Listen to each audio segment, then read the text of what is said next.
Okay, top 4 answers on the board. Ang tanong, name something na malansa. Miss Kathy. Isda. Isda! Survey says, top answer. Miss Kathy, pass or play? Tuloy tayo?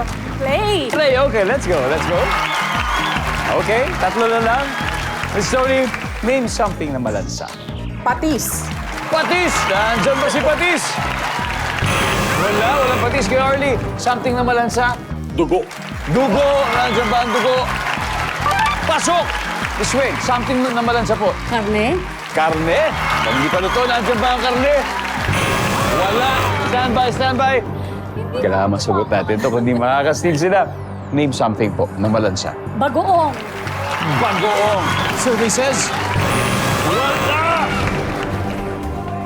Eto na nga sinasabi natin. Dalawa pa to. Miss Kay, name something na malansa. Anything. Chicken? Chicken? Okay, chicken. Papa Johan, name something na malansa, Papa Johan. Alamang or bagoong? Bagoong, Lady Gracia. Hindi ko alam kung pwede. Dalaw ng babae. Dalaw ng babae. Okay. Papa Ding, name something na malansa for the win. Alamang. Alamang. Nandyan ba yun for the win? Services. Alamang. Wala. Manalo tayo! Ano pa ba yung mga hindi natin nakuha? Number 4, please. Shellfish. Ito yung mga crabs, alimango, shrimp. Yan, iba-iba. Number 3.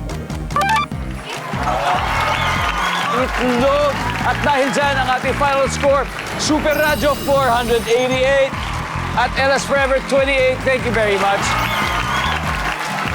Very close. Salamat, salamat. Bala Lady to. Gracia. Thank you, Kuya Dong. Di ba? Di ba rin? Palakpakan po natin, LS, na mag-uwi ng 50,000.